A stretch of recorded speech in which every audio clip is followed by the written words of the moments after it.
नमस्कार, गोरखपुर न्यूज में आप सभी का स्वागत है। दिन भर की खबरों के साथ मैं हूं फरीद अहमद। जनपद में एनएफसी भवन के सभागार में यूपी नेडा और सीट द्वारा आयोजित गोरखपुर सोलर सिटी कार्यशाला का शुभारंभ मुख्य अतिथि महापौर डॉक्टर मंगलेश श्रीवास्तव ने दीप प्रज्वलित कर किया। महापौर ने अपने संबोधन में बताया कि यह कार्यशाला वैकल्पिक ऊर्जा स्रोतों, विशेषकर सौर ऊर्जा के उपयोग को बढ़ावा देने के उद्देश्य से आयोजित की गई है। उन्होंने कहा कि सौर ऊर्जा न केवल बिजली की समस्या का समाधान कर सकती है, बल्कि ग्लोबल वार्मिंग जैसी चुनौतियों से निपटने में भी महत्वपूर्ण भूमिका निभा सकती है। गोरखपुर में पर्याप्त धूप उपलब्ध होने के कारण यहां सौर ऊर्जा संयंत्रों की स्थापना के लिए अनुकूल परिस्थितियां हैं। उन्होंने सभी नागरिकों से अधिक संख्या में सौर पैनल लगाने का आग्रह किया। इस अवसर पर नगर आयुक्त गौरव सिंह सोगरवाल, सीईओ गीडा अनुज मलिक, जीडीए उपाध्यक्ष आनंद वर्धन, सीआरओ सुशील कुमार गौड़, अपर नगर आयुक्त दुर्गेश मिश्रा और जिला विकास अधिकारी राजमणि वर्मा सहित अन्य लोग मौजूद रहे। आवासीय क्षेत्र के हो या कमर्शियल हमारे एस्टैब्लिशमेंट जो 300 वर्ग मीटर से अधिक के हमारे आवासीय मकान हैं, उसमें पहले से ही हम रेन वाटर हार्वेस्टिंग को लेकर के नक्शा पास करते हैं, क्योंकि वो बाईलॉज में भी हमारे दिया हुआ है कि कोई भी 300 मीटर से ऊपर का भूखंड है उसको बिना रेन वाटर हार्वेस्टिंग के आप पास नहीं कर सकते हैं।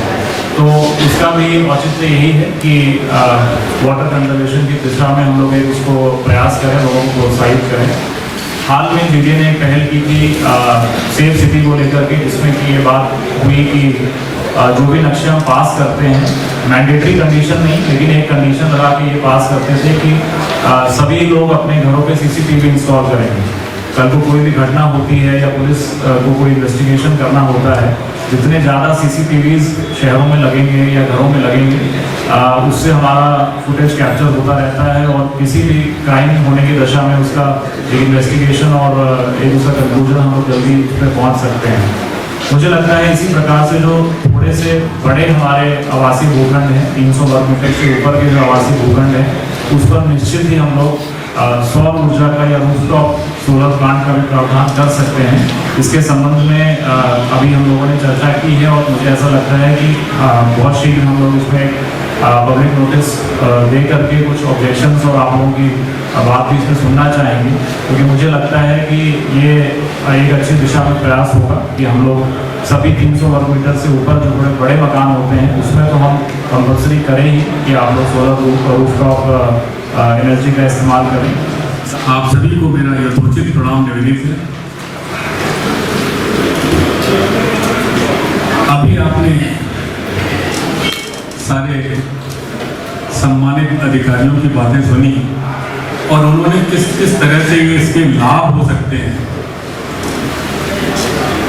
इसको बताया। ये तो आंकड़ों का खेल, आप इसे ना समझें। आंकड़े तो बढ़ाने हैं, लेकिन वर्तमान समय में वैकल्पिक जितने भी स्रोत हो सकते हैं ऊर्जा के, उनको अपनाने की बहुत आवश्यकता है। अभी जैसे बताया गया कि जो है अगर हम 10% कर लेंगे तो हमारा गोरखपुर सोलर सिटी हो जाएगा। निश्चित तौर से वो होगा, उसके हमें एक लाभ होंगे, लेकिन सबसे बड़ा लाभ ये होगा कि हमें बिजली की जो कमी है वो तो आपूर्ति होगी ही, साथ में आप ग्लोबल वार्मिंग है, कार्बन जो एक एमिशन होता है, इन चीज़ों का भी एक काफ़ी जो दुष्प्रभाव होते हैं वो काफ़ी कम हो। इस संबंध में गोरखपुर न्यूज से बात करते हुए महापौर डॉक्टर मंगलेश श्रीवास्तव ने कहा, देखिए आज यहाँ यूपी नेडा और सीड इंडिया ने जो है संयुक्त तौर पर एक कार्यशाला आयोजित की कि हम इन वैकल्पिक ऊर्जा के स्रोतों का इस्तेमाल करके आर्थिक बचत तो कर ही सकते हैं और उसके साथ में सबसे ज़्यादा आवश्यक ये है कि जितने भी उसके कार्बन एमिशन के जो साइड इफ़ेक्ट्स हैं उनको भी हम कम कर सकते हैं। तो ऐसे में जो गोरखपुर का भौगोलिक स्थिति ऐसी है कि यहाँ पर धूप पर्याप्त मात्रा में मिलती है और उस सोलर एनर्जी को हम अपने इस्तेमाल कर सकते हैं अपने एनर्जी के स्रोतों के लिए, जिससे बिजली की समस्या भी तो सॉल्व होगी, आपका आर्थिक भी जो है तौर से फ़ायदा होने वाला है और सबसे ज़्यादा इम्पोर्टेंट मैंने बताया कि ग्लोबल वार्मिंग जो है या फिर कार्बन एमिशन है, इन चीज़ों में भी काफ़ी कमी आएगी। तो ऐसे में मैं तो सभी से अनुरोध करूंगा कि जहां भी संभव है ज़रूर इन स्रोतों का इस्तेमाल करें और इस सोलर रूफटॉप लगवा के, चाहे वो अपने कॉमर्शियल संस्थान हो, चाहे वो घर हो, इस पर अगर आप यूज़ करेंगे तो बहुत फ़ायदा होने वाला है आपके अपने को भी, अपने स्वास्थ्य को भी और एक समाज को भी। बहुत जिला आपदा विशेषज्ञ गौतम गुप्ता ने मौसम विभाग के पूर्वानुमान के अनुसार बताया कि अगले 3 से 4 दिनों में मौसम में परिवर्तन होने की संभावना है। वर्तमान में पूर्वांचल के सभी जिलों को येलो अलर्ट पर रखा गया है। इस दौरान तेज हवाएं चलने और कुछ स्थानों पर वज्रपात होने की संभावना है। उन्होंने लोगों से अपील की है कि चूंकि अभी गर्मी का मौसम है, इसलिए दोपहर 12 बजे से 3 बजे के बीच घर से बाहर न निकलें और नियमित रूप से पानी पीते रहें। बच्चों का विशेष ध्यान रखें क्योंकि वे डिहाइड्रेशन के प्रति अधिक संवेदनशील होते हैं। अभी कल तक मौसम गर्म रहेगा, उसके बाद उम्मीद है कि मौसम में परिवर्तन होगा। इस संबंध में गोरखपुर न्यूज से बात करते हुए जिला आपदा विशेषज्ञ गौतम गुप्ता ने कहा। देखिए, अभी जो इंडियन मेट्रोलॉजिकल डिपार्टमेंट से सूचना प्राप्त हुई है उसके अनुसार आज का जो दिन है वो पूरा इस तरीके से मतलब गर्म रहने का ही है, कोई चेतावनी नहीं है। लेकिन ये संभावित व्यक्त की गई है कि संभावना है कि अगले 3-4 दिनों में मतलब कल से हो सकता है कुछ मौसम में परिवर्तन मिले। कुछ जगहों पर पूर्वांचल, चूँकि एरिया स्पेसिफिक नहीं है, लेकिन पूर्वांचल के क्षेत्रों को येलो जोन में रखा गया है, जिससे कि ये संभावित है कि कुछ जगहों पर हो सकता है बारिश हो, तेज हवाएं चलें और कुछ जगहों पे वज्रपात होने की भी संभावना व्यक्त की गई है। तो ये पूर्वांचल में एक येलो जोन उन्होंने प्रदर्शित किया है। लेकिन इसमें यदि अपना गोरखपुर क्षेत्र रहेगा तो हो सकता है कि कुछ मौसम में हमें परिवर्तन देखने को 1-2 दिन में मिले।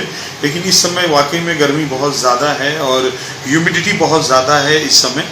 तो ये अगर बहुत ज़रूरी ना हो तो मैं ये अपील करना चाहूँगा कि 12 बजे से 3 बजे के बीच में लोग घरों से बाहर न निकले, पीक आवर जो है, और अधिक से अधिक तरल पदार्थ का सेवन करते रहें, पानी का अधिक से अधिक सेवन करते रहें और बच्चों का विशेष रूप से ध्यान रखें क्योंकि डिहाइड्रेशन की संभावनाएं इस समय मौसम में रह सकती हैं।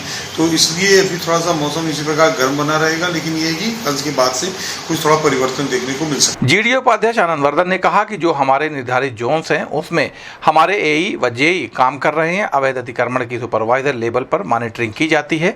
मासिक लेवल पर मेरे द्वारा समीक्षा की जाती है। जो भी अवैध अतिक्रमण हो रहे हैं उनको चिन्हित करके सीलिंग की कार्रवाई की गई है। इसमें 100 अवैध अतिक्रमण पाए गए हैं, डिमोलिश कर दिया गया है और आगे भी कार्रवाई जारी रहेगी। इस संबंध में गोरखपुर न्यूज से बात करते हुए जीडीओ उपाध्यक्ष आनंद वर्धन ने कहा।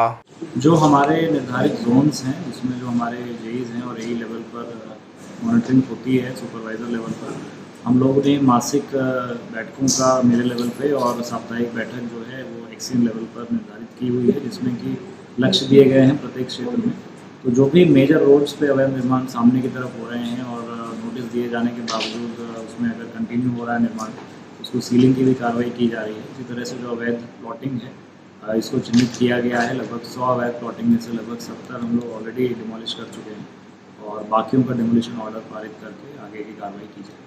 जीडीओ उपाध्यक्ष आनंद वर्धन ने बताया कि फ्लोटिंग रेस्टोरेंट का निर्माण कार्य लगभग पूरा हो चुका है, जो कि रेवेन्यू शेयरिंग मॉडल पर दिया गया है। हाल ही में इस परिसर के संबंध में एक शिकायत प्राप्त हुई थी, जिसके बाद सभी मानकों की जांच कर ली गई है। उन्होंने बताया कि सिविल वर्क पूरा हो चुका है, लेकिन कुछ अन्य कार्य अभी बाकी हैं। संचालक को फायर एनओसी प्राप्त करने के निर्देश दिए गए हैं। जैसे ही फायर एनओसी प्राप्त हो जाएगी, रेस्टोरेंट को आम जनता के लिए खोल दिया जाएगा। इस संबंध में गोरखपुर न्यूज से बात करते हुए जीडीओ उपाध्यक्ष आनंद वर्धन ने कहा। जो हमारा फ्लोटिंग रेस्टोरेंट प्रोजेक्ट है ये रेवेन्यू शेयरिंग मॉडल पर जीडीओ द्वारा किया गया है और इसका जो सिविल वर्क है वो लगभग अभी बनकर के तैयार है। फर्स्ट फ्लोर पे इसमें कुछ काम अभी बचा हुआ है और इनका जो बिल्टअप एरिया था उसको लेकर के एक शिकायत हुई थी, तो उसकी जांच भी की गई है और संचालक को फायर एनओसी के सारे नॉर्म्स फुलफिल करने के हिसाब से कुछ परिवर्तन सुझाए गए थे, जो उन्होंने अभी कर भी लिए हैं।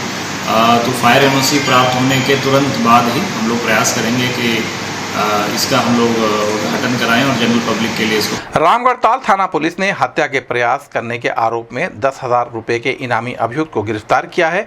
थाना प्रभारी चितवन कुमार ने बताया कि मुखबिर की सूचना के आधार पर एक अभियुक्त को गिरफ्तार किया गया है, जिसकी पहचान गणेश शंकर राय उर्फ मोनू पुत्र अजय शंकर राय, हाल पता गायत्री नगर, थाना एम्स, जनपद गोरखपुर, अस्थायी पता ग्राम सलेमपुर, थाना बासडी, जनपद बलिया के रूप में हुई है। थाना प्रभारी ने बताया कि 18 अक्टूबर 2023 को अभियुक्त होमगार्ड द्वारा वादी मुकदमा की हत्या करने की नियत से सिर पर पंच व धारदार हथियार से हमला कर जान से मारने की धमकी देने के संबंध में प्राप्त तहरीर के आधार पर मुकदमा पंजीकृत किया गया था, जिसको गिरफ्तार कर जेल भेज दिया गया है। गिरफ्तार करने वाली पुलिस टीम में एसओजी प्रभारी मनीष यादव, चिड़ियाघर चौकी प्रभारी चंदन सिंह, उप निरीक्षक Nitesh Kumar Verma, Rajmangal Singh, head constable Ram Iqbal Rao, Arun Kharwar, Arun Kumar Yadav, constable Ravi Chaudhary, Manoj Chaudhary.